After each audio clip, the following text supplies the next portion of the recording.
Dale. Bueno, estamos con Pedro Santander Molina, chileno, doctor en lingüística, profesor universitario desde hace muchos años y ante todo un intelectual notable y un crítico muy atento de la actualidad de aquel país sudamericano y también autor de un libro que no nos cansamos de recomendar, La batalla comunicacional, que me acaba de contar off the record que se viene la segunda parte de la continuación. Pedro, como siempre es un gusto estar contigo y te agradezco mucho que nos des este tiempo para Canal Red y para Diario Red. Lotaro, gracias por la invitación. Siempre un gusto hablar contigo y escucharte. Así que vamos. Bueno, Pedro, estamos ahí con la coyuntura bien caliente todavía de las recientes elecciones presidenciales chilenas, la primera vuelta que fue el pasado día domingo. Como todas y todas saben, la candidata progresista, Janet Jara, del Partido Comunista, se impuso por poco menos de un 27% y se va a enfrentar contra la candidatura conservadora de José Antonio Kast en la segunda vuelta electoral. Kast, que a su vez obtuvo casi unos 24 puntos porcentuales. Primero te quería preguntar, Pedro, si este resultado te sorprende o cuáles eran tus previsiones antes del día domingo. Bueno, me sorprende por un lado y por otro no. ¿Por qué no sorprende? Porque tal como en realidad todas las encuestas lo mostraban y no había mucha duda, Janet Jara, la candidata de la coalición oficialista de centro izquierda, comunista, militante comunista además, iba a llegar primera en esta elección al balotaje. Sin embargo, lo que sí sorprendió es la escasa distancia con el segundo, José Antonio Caz, no solo conservador, como te dijiste, un pinochetista eh, declarado, ¿no? Un hombre de derecha, un hombre pinochetista, un hombre peligroso, diría yo.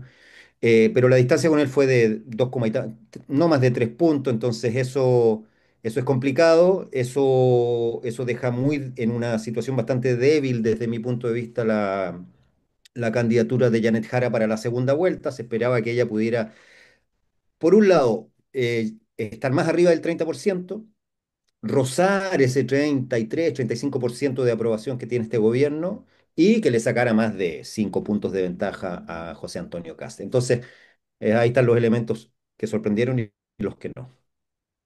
Y te quiero preguntar en la campaña, ¿cuáles fueron los ejes dominantes? ¿Cuáles fueron las matrices de opinión que estuvieron circulando?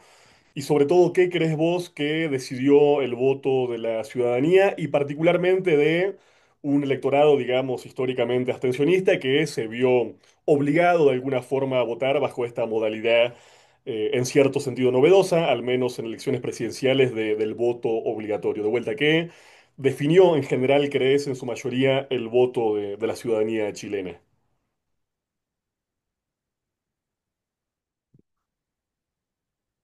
Bueno, mira, la verdad que lo que ocurrió el domingo en las elecciones de primera vuelta es un terremoto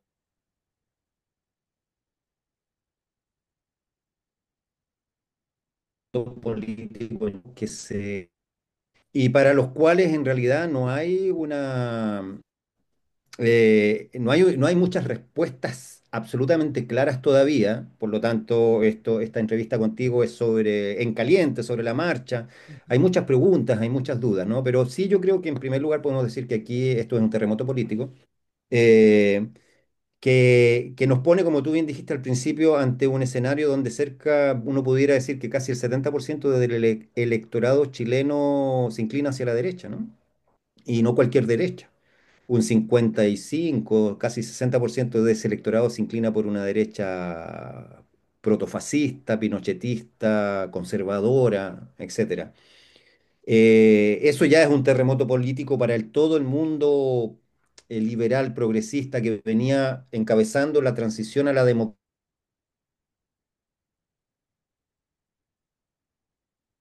democracia post-pinochetista desde 1990, un mundo que se derrumba, que sería la otra gran novedad, ¿no?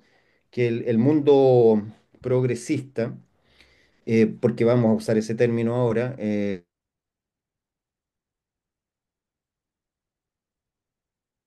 se derrumba, la democracia cristiana es un partido prácticamente inexistente, el Partido Socialista se mantiene y el Partido Comunista se convierte en la principal fuerza política de la centroizquierda chilena. Entonces, eso también es una cosa extraordinaria, rara, logra senadores, logra diputados. Pero en general ese mundo se derrumba. ¿Ya? Entonces, mientras tú tienes a un lado una derecha dura, fuerte, consolidada, con liderazgos, como siempre, con muchos recursos, tienes al otro lado una suerte de vacío, ¿ah? De vacío en liderazgos, de vacío en ideas, de vacío en críticas y autocríticas. Es bien complicado en ese sentido el tema. Tú me preguntabas qué tópicos, qué temas se discutieron en la campaña. Bueno, la derecha claramente eh, puso como primer tópico y marcó la agenda con eso, con el apoyo de los medios, por supuesto, y las redes, el tema de la seguridad y de la migración,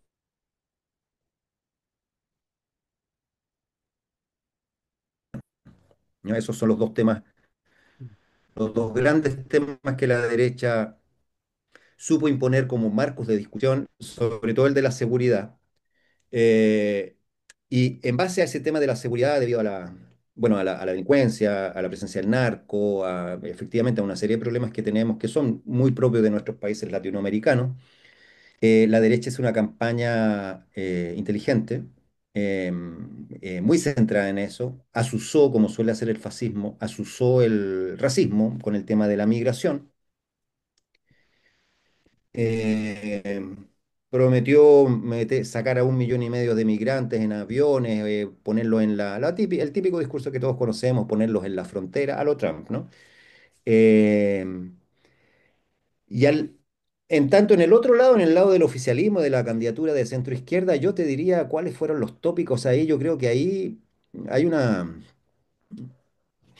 no sé, no sé, y ese no sé no es porque yo no siga bien el debate, ¿no? Sino porque hay una indeterminación tremenda ahí, ¿ya? Sí, se habló de migración, se habló de seguridad, pero como suele ocurrirle no solo al mundo de la centroizquierda chilena, sino creo que al mundo de la centroizquierda mundial, no saben instalar tópicos, ¿ya? No instalan temas precisos que conecten con las personas, que conecten con el mundo popular, que conecten con las grandes mayorías. Instalan unos temas deslavados, unos temas poco claros, no le hincan el diente al tema que tenemos en la izquierda que hincarle el diente, que es el tema socioeconómico, tienen miedo al discurso confrontacional de clase, entonces se escudan en discursos o se aferran a discursos, la verdad que creo que no logran conectar sin ninguna duda con las amplias mayorías populares. Y en ese sentido, y eso, digamos, desde mi punto de vista es algo positivo, una de las cosas que yo creo que ha muerto ayer en Chile, o por lo menos está herido de muerte, es ese discurso identitario, ese discurso que frente a la realidad común del ciudadano levantaban las banderas identitarias, dogmáticas además, ¿no es cierto?, que realmente eran preocupaciones de una pequeña minoría de las personas. Son preocupaciones legítimas, por supuesto, todo lo que tú quieras, pero son preocupaciones de una pequeña minoría, ilustrada, generalmente privilegiada también, de la población, pero el mundo del progresismo no ha sabido conectar con sus temas valóricos, con sus temas socioeconómicos, con las amplias capas del mundo popular chileno. Y eso la derecha lo leyó bien y ellos son los que hablan de los grandes temas, ellos hablan claro, desde una postura completamente distinta a la nuestra, pero ellos hablan del tema de seguridad, del tema de migración, que son importantes, del tema de vivienda, del tema de las pensiones, ellos hablan del tema socioeconómico, ¿no? Y la izquierda chilena todavía está confundida, o los progresismos chilenos, con los temas identitarios. Creo que esa es otra gran lección que tenemos que tener en esta vuelta. Y yendo al acierto de este espectro, ¿no? Que va entre lo conservador tradicional hasta, como vos decías, lo extremista, pinochetista. Sin embargo, hay matices, ¿eh? Nosotros generalizamos, hablamos un 70% de votos, pero evidentemente la figura de Kast, de Kaiser, de Parisi y de Matei expresan cosas diferentes. ¿Podrías Sí. muy brevemente caracterizar ese arco de la Sí. derecha chilena, identificar algunos matices y diferencias, un poco también para poder preguntarnos y entender qué podría pasar con esa base electoral de cara a la segunda vuelta cuando se reacomoden de alguna Sí. forma las preferencias. Mira, fíjate, Johannes Kaiser, Hmm. Hans Antonio Kast, Evelyn Matei, los tres tienen apellidos, no, son los germánicos, los tres tienen apellidos alemanes, Ujú, son de descendencia alemana, y los tres son fascistas, ¿ya? Y medios nazis, bastante nazis, dos de ellos por lo menos. ujú, Kaiser, que llegó cuarto, eh, y sacó cerca del 15% de los votos. Kaiser encarna el pinochetismo, ¿ya? El pinochetismo chileno duro. O sea, ahí está el 15% de los que dicen que no, que el mayor error, el error de ellos fue no habernos matado a todos, de que habernos tirado al mar era lo correcto, de que Pinochet era necesario, etcétera. Ese es Kaiser. ujú, Eh, Kast, yo te diría que Kast, que llegó primero, eh, es una mezcla de pinochetismo, ¿no es cierto? Autoritarismo, pero también con un populismo autoritario y hace un poco lo que trata de hacer Vox en España, de a la derecha tradicional eh, vaciarla y traerla para su lado, ¿no? Ellos tienen una profunda raíz gremialista, nativista, eh, y se mueven en ese espectro. Ya a Matei, yo diría que Matei es la continuadora de Piñera, ¿no? ¿Te acuerdas del presidente Piñera, fallecido? Ella es la continuadora de eso, trató de mostrarse como una candidata de centro derecha, trató de tomar votos de lo que fue la concertación, algunos sectores de la concertación que no querían votar por una candidata comunista como Janet Jara. Y en eso, en todo caso, le fue pésimo, porque como te digo, todos esos proyectos liberales fracasaron en Chile. O sea, todo lo que es el liberalismo ya de izquierda o derecha como que ha fracasado en Chile, ¿no? Le fue pésimo en esta elección.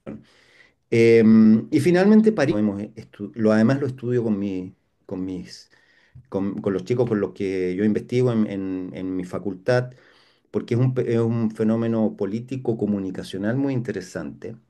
Parisi es el típico populista de derecha, de tomo y lomo, eh, y él hizo una cosa muy inteligente. Él fue muy ninguneado y muy mirado en menos, eh, pero llegó tercero, estuvo cerca de pasar a segunda vuelta. ¿Qué es lo que hizo Parisi? Parisi, digamos, desde las investigaciones, nosotros lo hemos investigado a él con mis alumnos en su comportamiento y su rendimiento en redes sociales, ¿no? TikTok, Instagram, YouTube, etcétera. Y él hace una cosa muy interesante que tiene que ver también con el vacío que la izquierda ha dejado al retirarse de los temas socioeconómicos e irse a los temas identitarios. Eh, él le habla al mundo popular, ¿ya? Él le habla al mundo popular y él le habla a un segmento muy específico del mundo popular chileno. Él le habla, como tú bien decías al principio, a un mundo que no va, no le interesa y generalmente si no lo obligan, no va a votar, pase lo que pase.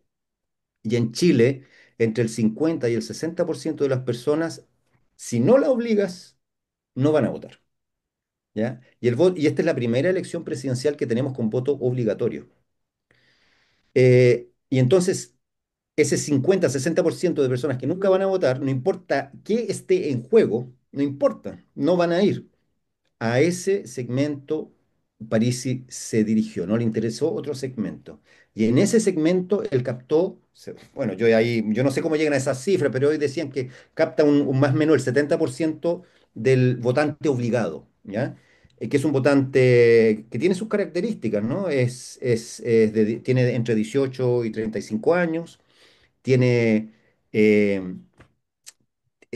tiene una discursividad muy masculina, ¿no? Una masculinidad media tóxica, eh, le gusta mucho el dinero. Yo creo que ahí se encarna perfectamente la subjetividad neoliberal, ¿ya? Que el neoliberalismo se ha hecho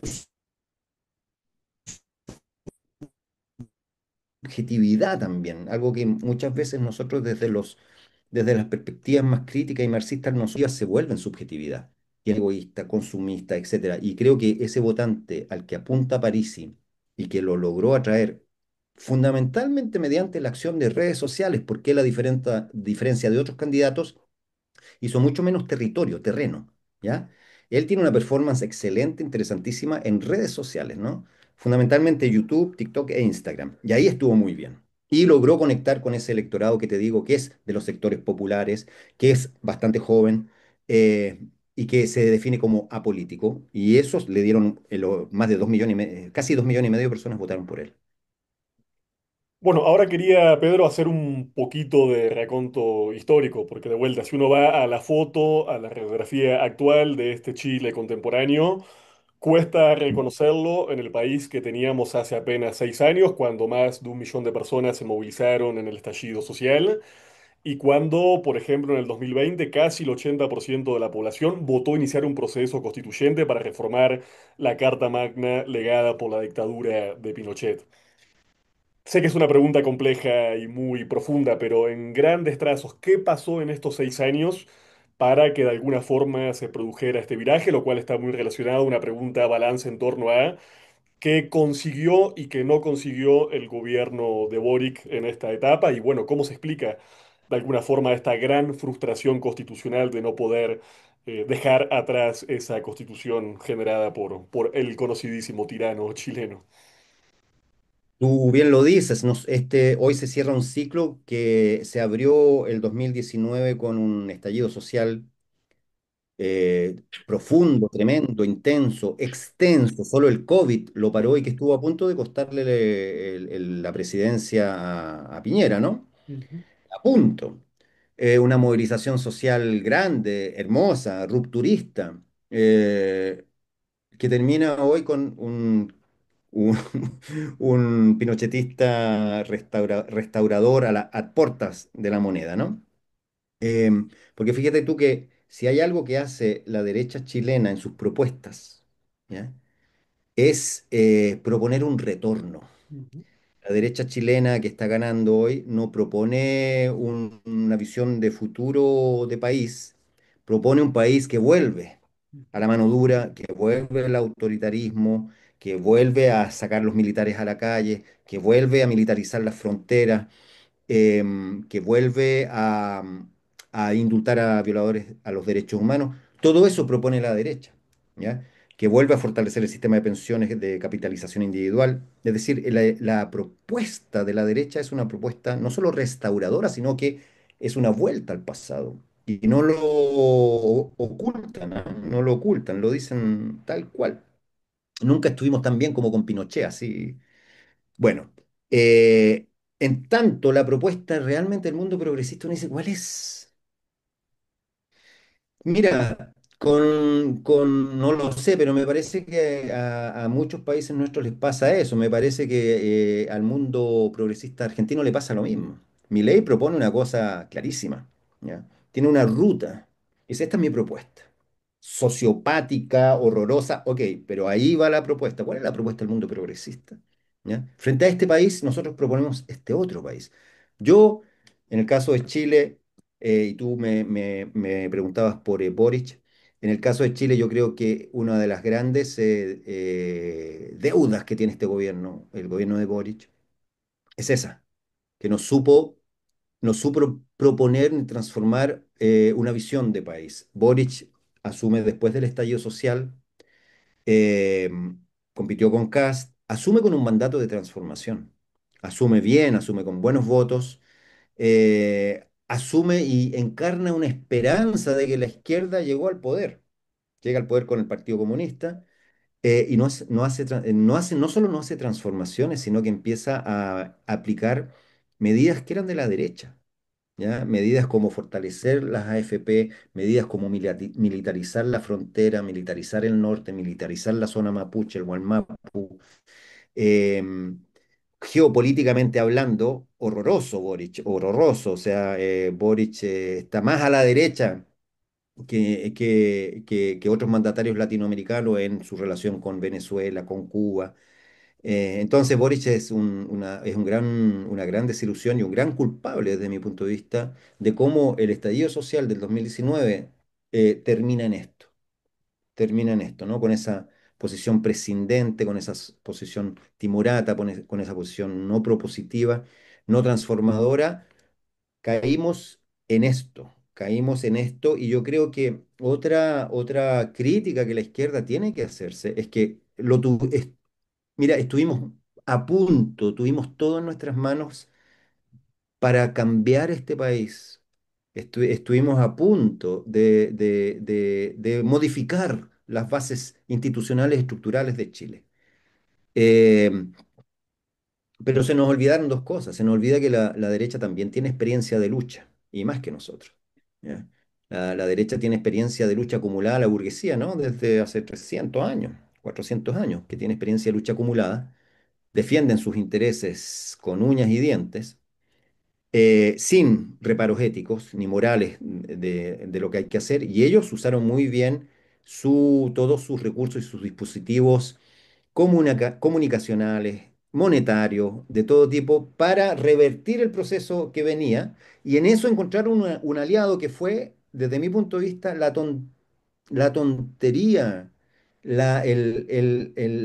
lo obstuso de una izquierda que empezó a proponer un cambio constitucional centrándose, nuevamente vuelvo a un tema que dije al principio, fundamentalmente en temas identitarios. ¿Ya? Entonces tú tenías a los convencionales discutiendo la sintiencia, ¿ya? Que está bien, si todos estamos con esos temas, ¿no? Pero como una cosa así de vida o muerte. Tenías discutiendo a los convencionales temas relacionados, muchos de ellos con la sexualidad y con las minorías sexuales, que está bien, si todos estamos de acuerdo, pero como si fueran los grandes temas de país. Y la derecha te empezó a hablar de la vivienda, te empezó a hablar de las pensiones, te empezó a hablar de la seguridad, en su registro, por supuesto. Pero nosotros no tomamos esos temas y empezamos a obnubilar, mira, a hacer una cosa realmente absurda en la discusión constitucional que nos alejó, ¿no es cierto?, no nos permitió conectar con las grandes mayorías populares. Y ese es un gran problema que tenemos en la izquierda, político y comunicacional, que no logramos conexión con las grandes mayorías populares. Porque yo te decía, el 50-60% de los chilenos no va a votar, pase lo que pase. Y hay un 40-50 que sí. Entonces tenemos dos universos en Chile. Tenemos dos grandes grupos electorales. Tenemos el grupo electoral del 40-50% que va a votar, pase lo que pase, y ahí a la izquierda no le va mal, ¿ah? Ahí a Jara le va bien, ahí al mundo nuestro no le va mal. Ahí, gracias a eso ganó Boric a Kast, porque la elección Boric-Kast era con voto voluntario, entonces ahí gana. Pero tienes otro mundo, otro bolsón de votos, pero también de sectores sociales, que es del que no va nunca a votar entre el 50 y 60% de la población chilena, que ahí están los sectores populares, ¿ya? Y los jóvenes.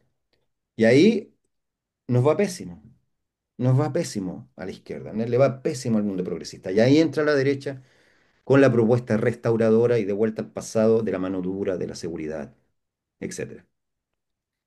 Bueno, te quisiera preguntar ahora una pregunta obligatoria. ¿Cómo ves las perspectivas de cara a la segunda vuelta electoral el 14 de diciembre? ¿Qué tan pesimista u optimista sos para ponerlo en esos términos?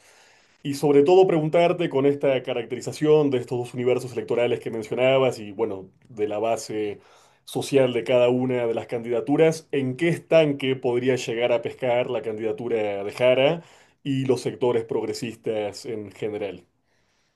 Bueno, mira, Jara es una muy buena candidata. Es decir, ella, yo creo, si no hubiera sido por ella, esto sería peor aún. Es una muy buena candidata en muchos sentidos. Es muy preparada, tiene conocimiento profundo de la administración del Estado, tiene un gran conocimiento económico y socioeconómico de políticas públicas. Es una mujer muy culta, es muy simpática, ella es de extracción popular, viene de las zonas populares de Santiago, lo que también es todo un capital a su favor. Y tiene mucho, yo te diría, tiene una gran capacidad de conectar comunicacionalmente con la audiencia, con los usuarios, qué sé yo. Es una muy buena candidata. Si no, la cosa sería ya no horrorosa, sino ya horrorosa al cubo, ¿no? Sería un desastre. Entonces ella logra contener, de hecho, si no hubiera sido por ella, yo creo que esto sería horrorosamente trágico. Pero el gran problema es que este gobierno nunca logró entrar al mundo popular. ¿Ya? Boric nunca logró eso. Boric, yo no sé, Boric nunca orientó. Boric nunca tiró líneas, ¿ya? Y dijo, mira, por aquí vamos a ir. Boric quiso quedar bien, no sé, con sus aliados liberales de América Latina, geopolíticamente hablando, no con otros, y en eso, y lo mismo en Chile, quiso quedar bien con el empresariado, con la academia, pero no penetró en el mundo popular, Boric. Y entonces tienes una candidata que es oficialista, que tiene, el Partido Comunista sí tiene conexiones con el sector popular en Chile, uno de los pocos partidos que lo tiene aún, pero que está poco, en ese sentido, poco respaldada por la continuidad que ella representa. Ella representa la continuidad de este gobierno. Entonces es una buena candidata, pero yo sí, yo soy absolutamente pesimista respecto a los resultados de la segunda vuelta que van a ser va a ser el 14 de diciembre, porque la derecha, eh, yo creo que puede llegar al 60%. ¿Ya? Veo muy difícil que Jara tendría que lograr el 70% de los votos que hay en disputa para llegar al 50+1%. ¿Ya? Y eso no veo por dónde, no veo por dónde. Espero que ella llegue con la mayor fuerza posible por supuesto, a la segunda vuelta y sea una líder como mujer, mujer de izquierda, luchadora, que es de la oposición al gobierno fascista que se nos viene. Espero que Boric y hay que hacer todo lo posible para que Boric no vuelva a presentarse en 4 años más, que yo pienso que ese es su objetivo, porque él es en gran medida, desde mi punto de vista, responsable del fracaso constitucional, porque ese se dio durante su gobierno, que guardó esa estúpida prescindencia, ¿no es cierto?, que la derecha siempre exige, aunque ellos jamás la hacen, y que en su gobierno, que asume con un mandato transformador, no hace transformaciones, no logra entrar ni conectar con el mundo popular y deja una candidata hoy con un desafío cuesta arriba tremendamente complejo. Bueno, y quisiera preguntarte para terminar, mencionaste muchas veces, obviamente, la historia y el legado de Pinochet. A mí Chile es un país que siempre me sorprendió cuando lo conocí como joven argentino en un proceso en el cual estábamos repasando a contrapelo el pasado dictatorial, en un proceso de memoria, de verdad y de justicia. Me sorprendió que en el año, creo que 2013, estuve por allí por primera vez, que todavía había una reivindicación expresa, callejera y hasta te diría popular del legado de Pinochet. Parecía que el estallido social era el gran hito social que venía de alguna forma a consumar esa transición post-pinochetista nunca lograda y hoy estamos, como vos muy bien señalabas, a las puertas de tener un presidente pinochetista en la moneda. ¿Qué queda de ese legado, no solamente a nivel institucional, que es algo evidente, sino a nivel de la subjetividad de los y las chilenas, considerando que fue Chile, ¿no? El primer gran experimento neoliberal, no solamente de América Latina, sino de todo el planeta. ¿Qué queda de ese legado?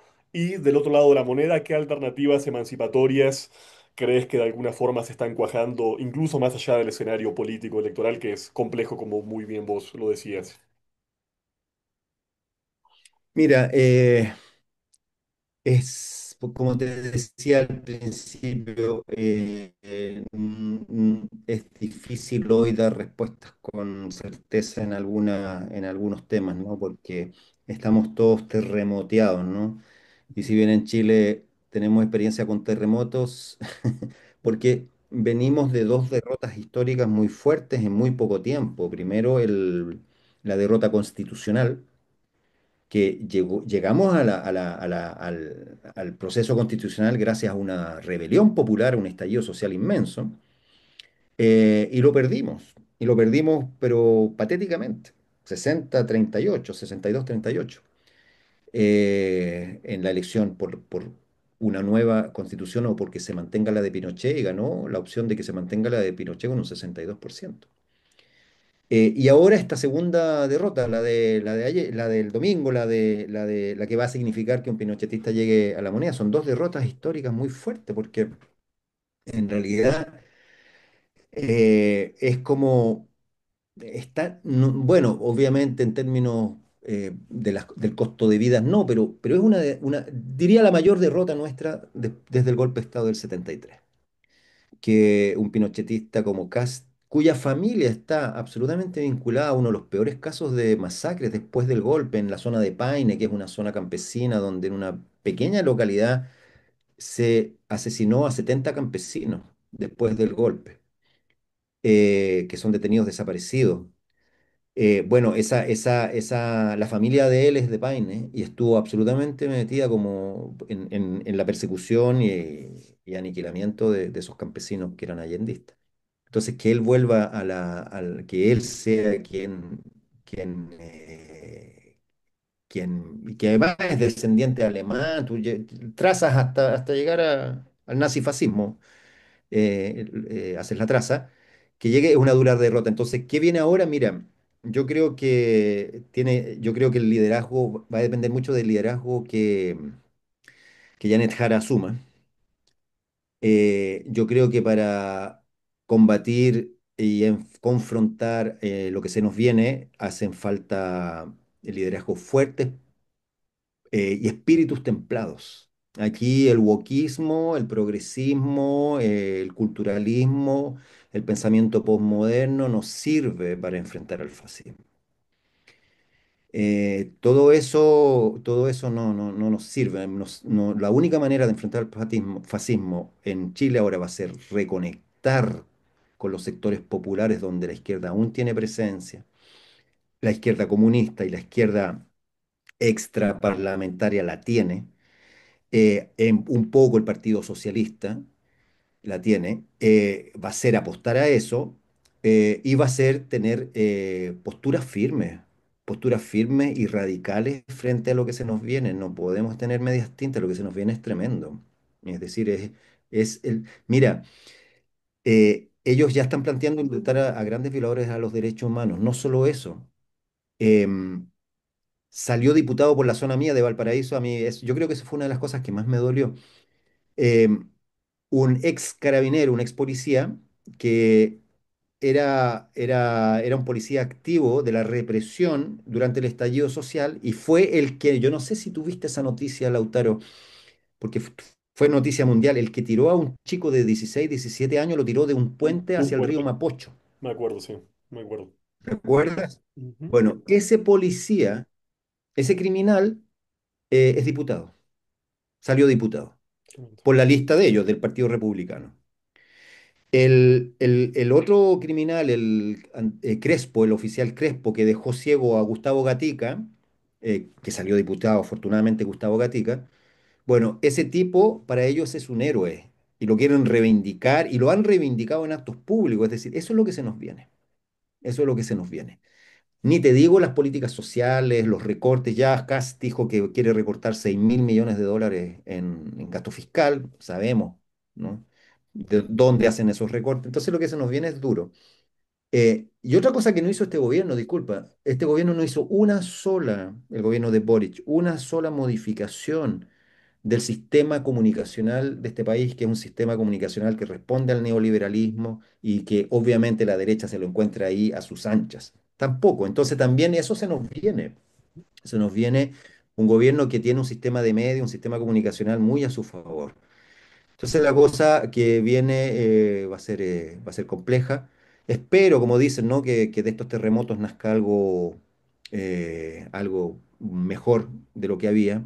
Espero que ese progresismo woke, postmoderno, por fin sea superado y volvamos, ¿no es cierto?, con formas nuevas, con discursos distintos, sí, entendiendo la lógica de la inteligencia artificial, de las redes sociales, entendiendo que hay 60% de chilenos que no votan, todo eso, entendiendo que incluso el eje izquierda-derecha a algunos le hace sentido, pero a muchos otros no, entendiendo todo eso, espero que volvamos a conectar con los sectores populares, con los temas de siempre, que el capitalismo siempre te demanda, que es el de la desigualdad, el del racismo, el del clasismo, el de las condiciones precarias de vida. Esos son los temas, el de la insuficiencia de vivienda, el de las pensiones miserables.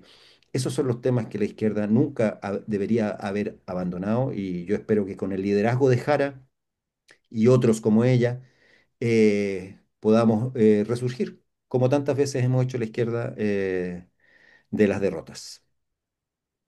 Muy bien. Pedro, te agradezco muchísimo tu lectura, tus análisis. No son optimistas, pero bueno, los tiempos objetivamente no lo son y habrá que seguir pensando y analizando a Chile y sobre todo a Chile en su contexto latinoamericano y mundial. Muchísimas gracias por tu tiempo y por tu mirada. Gracias a ti, Lautaro, muchas gracias.